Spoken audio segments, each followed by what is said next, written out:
zaman dahulu, bangsa Barat datang ke Indonesia dengan membawa misi 3G. 3G merupakan singkatan dari Gold, Glory, Gospel. Pada saat itu di Eropa, harga rempah-rempah sangat tinggi karena kondisi mereka yang buruk. Mereka berusaha mencari dan menemukan daerah-daerah penghasil rempah-rempah di belahan bumi bagian timur, seperti India dan Indonesia. Di Indonesia, terdapat banyak sekali jenis rempah-rempah, seperti merica, cengkeh, jahe, pala, kayu manis, adas, kapulaga, dan kunyit. Dengan membawa misi 3G, bangsa Barat melakukan perdagangan dan penaklukan daerah penghasil rempah-rempah. Mereka juga melakukan penyebaran agama. Salah satu dampaknya adalah membaiknya kondisi ekonomi Eropa dan mereka memulai revolusi industri. Sejak abad 16, setidaknya ada 3 bangsa yang pernah datang dan menduduki Indonesia. Di antaranya adalah Portugis pada tahun 1512, Inggris pada tahun 1579, dan Belanda pada tahun 1595. Pada tahun 1512, Portugis datang ke Asia. Portugis merupakan bangsa Eropa pertama yang datang ke Asia. Awalnya, bangsa Portugis berniat untuk pergi ke India, namun usahanya tidak berhasil. Akhirnya, Portugis menguasai Malaka dan Myanmar. Pada tahun 1512, di bawah pimpinan Antonio de Abreu dan Francisco Serrao, Portugis berhasil menginjakkan kakinya di Indonesia, tepatnya di Maluku. Kemudian, Inggris menggantikan kekuasaan Portugis di Maluku dan membuat sebuah persekutuan dagang yang dikenal dengan East India Company atau EIC. Pada tahun 1602, Peter Booth pun ditunjuk sebagai Gubernur Jenderal VOC yang pertama. Tak lama setelah VOC berdiri, pusat perdagangan rempah-rempah dipindahkan ke Jayakarta karena posisinya yang dianggap lebih strategis. Pangeran Jayawikarta sebagai salah satu penguasa di sana mengizinkan hal ini. Beliau juga mengizinkan Inggris untuk mendirikan EIC di Jayakarta. Pada tanggal 13 Mei 1619, Jan Pieterszoon Koen berhasil membujuk penguasa setempat untuk mencabut izin EIC.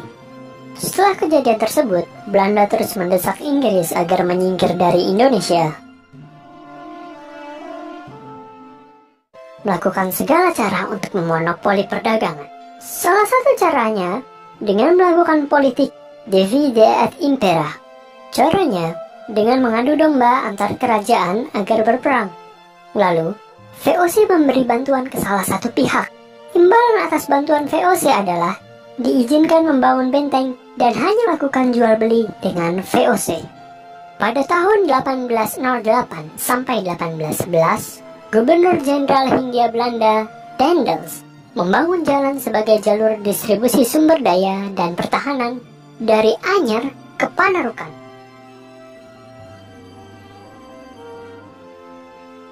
Untuk membangun jalan yang sudah direncanakannya, Daendels menerapkan sistem kerja paksa. Sistem ini mengharuskan masyarakat Indonesia untuk bekerja terus-menerus dengan upah yang tidak layak. Berlakunya kebijakan ini membuat rakyat Indonesia sangat menderita. Bahkan banyak sekali nyawa yang menjadi korban akibat sistem kerja paksa. Pada saat itu, banyak sekali rakyat Indonesia yang meninggal karena kelaparan dan penyakit. Di tahun 1811, terjadi perang antara Inggris Raya dengan Belanda. Meskipun perang tersebut terjadi di Eropa, namun perang tersebut juga melibatkan daerah koloni masing-masing negara. Pada saat itu, pasukan gabungan Belanda-Prancis yang menguasai Batavia berhasil dikalahkan oleh Inggris, sehingga jatuhlah tanah Jawa ke genggaman Inggris, dengan ditunjuknya Sir Thomas Stamford Raffles sebagai gubernurnya. Pada masa berkuasanya Inggris di tanah Jawa, tidaklah lebih baik daripada Belanda. Raffles selaku gubernur menerapkan kebijakan sewa tanah atau land rent kepada rakyat. Kebijakan ini menganggap bahwa semua tanah adalah milik pemerintah, sehingga rakyat yang tinggal di atasnya harus membayar sewa tanah tersebut. Sistem sewa tanah berlaku hingga tahun 1816 ketika Belanda berhasil merebut kembali tanah Jawa dari genggaman Inggris.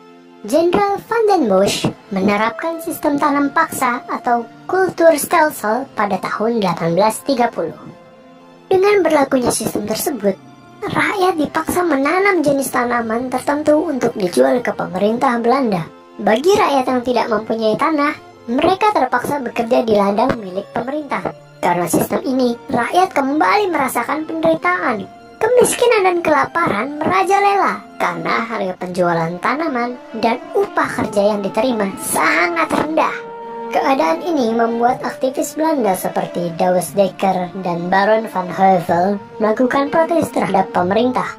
Usaha protes tersebut membuahkan hasil. Tahun 1870 dikeluarkanlah Undang-Undang